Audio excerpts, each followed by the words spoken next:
Stone crusher యాజమాన్యానికి నేను డబ్బులు తిరిగి వెనక్కి ఇచ్చేస్తాను, నా మీదున్న కేసును వాపస్ తీసుకోండి అంటూ మాజీ మంత్రి విడుదల రజని తన అనుచరులను లావు శ్రీకృష్ణదేవరాయల దగ్గరికి పంపించినట్లుగా కొన్ని వార్తలు వస్తున్నటువంటి నేపథ్యంలో అసలు ఈ అంశంలో ఏం జరిగింది అనేది మనం పూర్తి స్థాయిలో విశ్లేషణ చేసుకుందాం. ప్రస్తుతం మనతో పాటు ఉన్నారు ప్రముఖ రాజకీయ విశ్లేషకులు జగదేవ్ గారు, వారితో మాట్లాడదాం. జగదేవ్ గారు నమస్తే అండి. నమస్తే అండి. లావు శ్రీకృష్ణదేవరాయ దగ్గరికి మాజీ మంత్రి విడుదల రజని ఈ స్టోన్ క్రషర్ల వ్యవహారంలో ఆ యాజమాన్యానికి నేను డబ్బులు వెనక్కి ఇచ్చేస్తాను, నా మీద ఉన్నటువంటి కేసును వాపస్ తీసుకోండి అంటూ కూడా రాయబారానికి పంపించినట్లుగా కొన్ని వార్తలు వస్తూ ఉన్నాయి. అసలు ఆ అంశంలో ఏం జరిగింది? ఇది యాక్చువల్గా ఎప్పటి నుంచో వినిపిస్తున్న వ్యవహారమే, కాకపోతే చాప కింద నీరులాగా ఇలా స్ప్రెడ్ అవుతుందని అనుకోలేదు.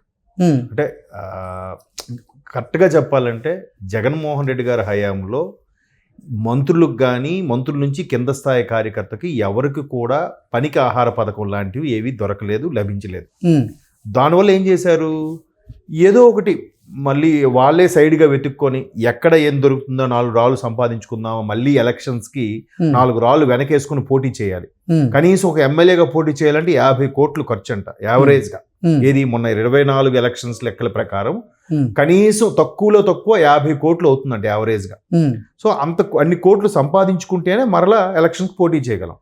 సో ఈ మహానుభావుడు ఏదైతే ముఖ్యమంత్రిగా అయ్యాడో 2019లో, అప్పటి నుంచి ఒక అభివృద్ధి లేదు, ఒక కార్యక్రమం లేదు, ఒక ప్రాజెక్ట్ లేదు. పైగా ఈయన చేసే ఏది స్కామ్, మద్యం స్కామ్ కానీ లేదంటే ఇసుక కానీ ఇవన్నీ కూడా ఆయన ఖాతాలోకి వెళ్ళిపోయాక, అది కూడా క్యాష్ రూపంలోనే. మధ్యలో స్థానికంగా ఉండే వాళ్ళకి ఎవరికి లోకల్గా ఉండే వాళ్ళకి ఛాన్స్ ఇవ్వకుండా అన్నీ ఆయన పాకెట్లోకి వెళ్ళిపోయాయి. మరి మిగతా ఖర్చు పెట్టి వచ్చిన ఈ మంత్రులు ఎమ్మెల్యేలు ఏం చేయాలి? వాళ్ళు కూడా 4 రాళ్ళు వెనకేసుకోవాలనుకుంటారుగా, ఏదో ఒక రూపంలో, ఏదో ఒక ప్రాజెక్టో లేదంటే ఒక పనికాహార పథకం ఏదో చేయాలిగా. అదేమి చేయకపోవడం వల్ల ఒక్కొక్కరు ఒక్కొక్క రకమైన దారులు వెతుక్కున్నారు. ఒకరు ఈ టికెట్లు అమ్ముకుంటే, మరొకరు క్రికెట్ కిట్లు అమ్ముకున్నారు, ఇంకొకరు భూ కబ్జాలు చేశారు, మరొకరు రిజిస్ట్రేషన్ అయిన ల్యాండ్లే మళ్ళీ రిజిస్ట్రేషన్ చేయించుకున్నారు, ఇంకొంతమంది పాత రిటైర్డ్ అయిన ఎంఆర్ఓల్ని ఆర్ఐల్ని వాళ్ళని పట్టుకొని ఇది రిజిస్ట్రేషన్ అవ్వక ముందే 10 ఏళ్ల కిందటే నా పేరు రిజిస్ట్రేషన్ అయ్యింది అని చెప్పి ఆ ఎంఆర్ఓలకు కొంత డబ్బులు ఇచ్చి బెదిరించి వాళ్ళతో సంతకాలు పెట్టించి కొత్త పత్రాలు సృష్టించారు. ఇలాగ కోకొల్లలు. అంటే నాకు తెలిసింది ఇంతే. బట్ ఇవన్నీ ఒకసారి సిఐడి వాళ్ళ దగ్గర వెతికి తీస్తే ఒక్కొక్కటి చిట్టా వస్తుంది. అయితే రీసెంట్గా విడుదల రజని గారి పేరు ఎక్కువగా వినిపిస్తోంది. ఎందుకు? మొన్న ఆయన ఎవరు మరి రాజశేఖరం గారు ఎమ్మెల్సీకి రాజీనామా చేస్తారు, ఇంకా 3 ఏళ్ళు ఉంటుండగానే రాజీనామా చేస్తారన్న సందర్భంలో వైసీపీ వాళ్ళు బొజ్జగించినా కూడా ఆయన వినే పరిస్థితులు లేదు. ఎందుకు? విడుదల రజని గారు స్కామ్లు చూస్తే చాలా ఉన్నాయి, అటువంటి ఆవిడగా మళ్ళీ ఆ చిలకలూరుపేట ఇన్ఛార్జ్గా కూడా నిర్మిస్తున్నారు, మళ్ళీ మాకు ప్రాధాన్యత ఇవ్వట్లేదు ఇంత ఎమ్మెల్సీగా ఉండి కూడా అని చెప్పి ఆయన మనస్తాపానికి గురి పదవీ కాలం ఉన్నా కూడా రాజీనామా చేస్తున్నాడని. ఇంకా అప్పటి నుంచి విడుదల రజని గారి అంశం అంతా, వ్యవహారం అంతా ఒక్కొక్కటిగా బయటకు వస్తుంది.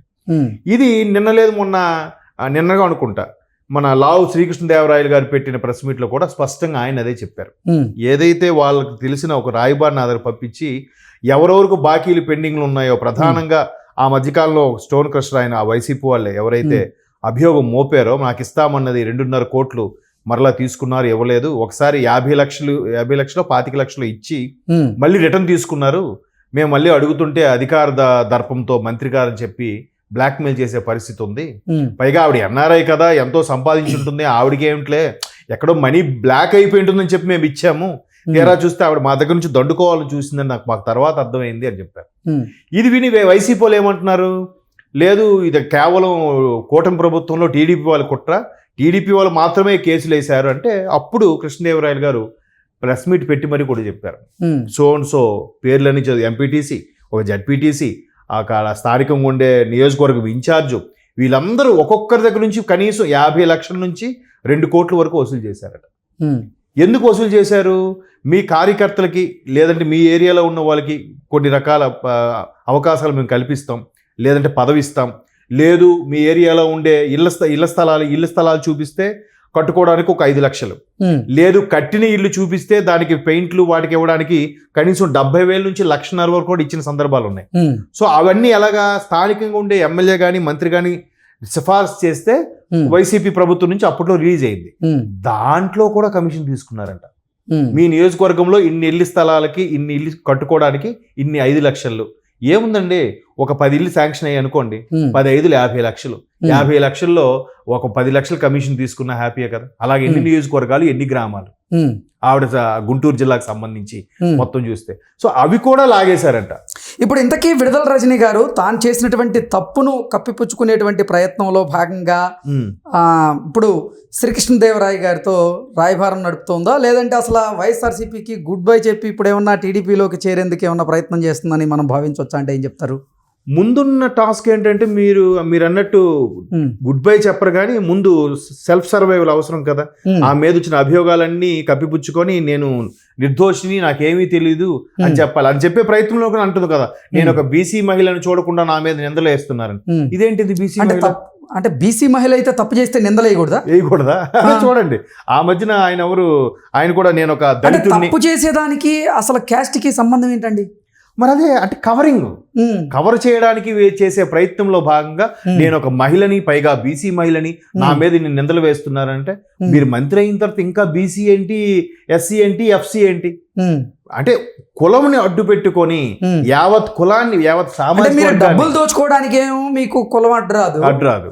మీరు ఏదైనా తప్పులు చేసి దొరికిపోయి దాని నుంచి తప్పించుకోవడానికి మాత్రం కులం అడ్డు వస్తుంది.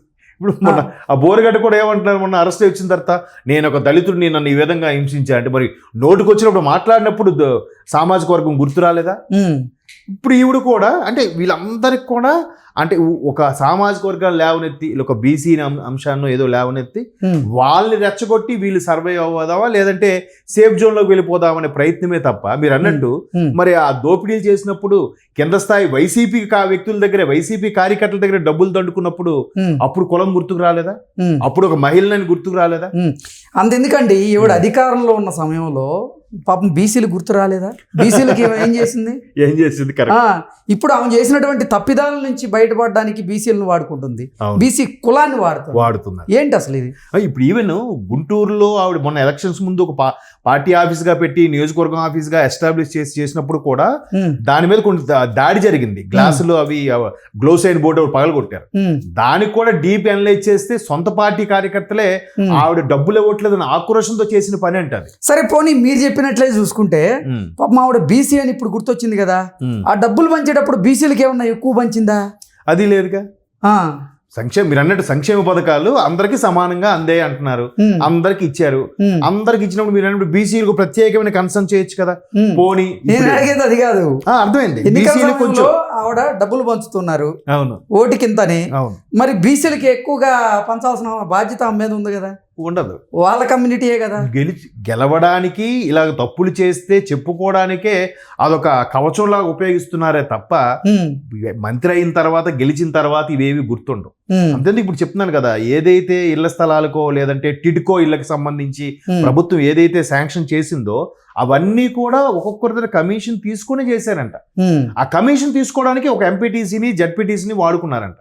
సో అదే లావు శ్రీకృష్ణదేవరాయలు గారు చిట్టాపద్దు మొత్తం ఇప్పుతున్నాడు ఆయన. వీడి దగ్గరంతా వీళ్ళందరూ టీడీపీ వాళ్ళు కాదు, కూటమికి చెందిన వాళ్ళు కాదు, మీ వైసీపీ వాళ్ళే. మీరు ఎక్కడ పిలిస్తే అక్కడ వచ్చి నేను వాళ్ళతో చెప్పిస్తాను. ఆల్రెడీ ఈయన వార్నింగ్ ఇచ్చారు కాబట్టే ఇష్యూ పెద్దదవుతుందేమో అనే ఉద్దేశంతోనే నేను ఎవరెవరికైతే మేజర్ పార్ట్ ఇవ్వాల్సిన స్టోన్ క్రష్ ఆయనకి, లేదంటే మేజర్ పార్ట్ ఇవ్వాల్సిన ఇంతకుముందు చిలకలూరుపేట ఆయన వైసీపీ సమావేశంలో ఆయన ఇష్యూ చేశాడు. ఆయన పేరు రత్తయ్య కాదండి, ఏదో సంథింగ్ గుర్తు రావట్లేదు, అలాగే వస్తుంది. ఆయన ఇష్యూ చేసినప్పుడే ఇష్యూ అయింది, ఎలక్షన్స్ ముందు ఇది. అవును, అప్పుడే సేఫ్ జోన్ లో గేమ్ ఆడి సార్ నెక్స్ట్ మనమే కదా వస్తాము, ఇంకెందుకు నేను మళ్ళీ మంత్రి అవుతాం, మిమ్మల్ని చూసుకుంటామని. ఇప్పుడు వీళ్ళందరూ గోడు వెళ్ళబుచ్చుకునేసరికి కృష్ణదేవరాయలు గారి దగ్గర ఈయన ఒక రాయబారం పంపేసరికి సరే మేజర్ పార్ట్ అన్ని ఇప్పుడు క్లియర్ చేస్తాను, తర్వాత మెల్లగా చూద్దాం అని చెప్పారండి. తప్పు చేయకపోతే రాయబారిని ఎందుకు పంపాలి? ఎగ్జాక్ట్లీ. అందుకే ఆయన అంత నిక్కచ్చిగా, అంత ఖరాఖండిగా ప్రెస్ మీట్ పెట్టి మరి పేర్లతో సహా చదువుతున్నాడు. ఇప్పుడు ఏ బీసీ సామాజిక వర్గం అడ్డుతుందో లేదంటే ఏ పార్టీ వాళ్ళు కాపాడుతుందో చూడాలి. ఓకే అండి, థ్యాంక్ యూ సో మచ్.